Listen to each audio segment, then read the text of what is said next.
Senator Cardozo.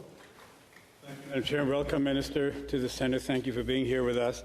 On the matter of ministers talking to senators, my view is that if the whole world, every lobby group and every individual Canadian can talk to us, I don't know why the federal government and cabinet would not talk to us.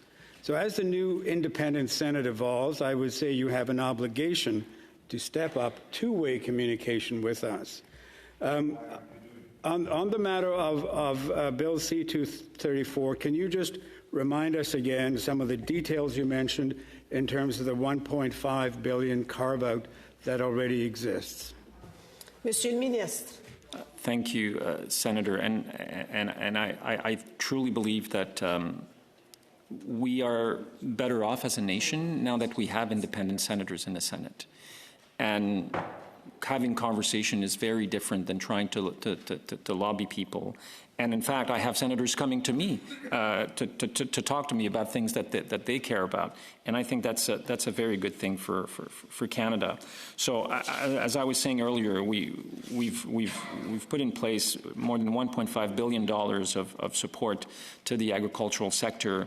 And I could give you the example of the Barlow Farms, which is a 180-year-old family-operated farm, cash crop farm in York, that received more than $170,000 under the adoption stream to purchase and install a new mixed-flow grain dryer. As a result, the use of propane in the drying process will be reduced by 46%. That's the type of help we are providing to farmers across the country to help them reduce their carbon footprint and help them reduce their energy bills.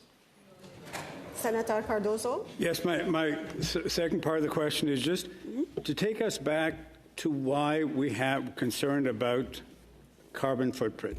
I think sometimes we go so far along the discussion on the environment, we forgot to remind people of why it all started.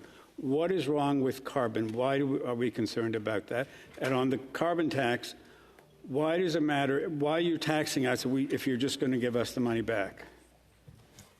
Monsieur le Ministre. Two things I would say. If the Insurance Bureau of Canada was here, they would tell you that the cost of climate change to Canadians has gone up 400% in the last 40 years. This is cost that all Canadians are paying.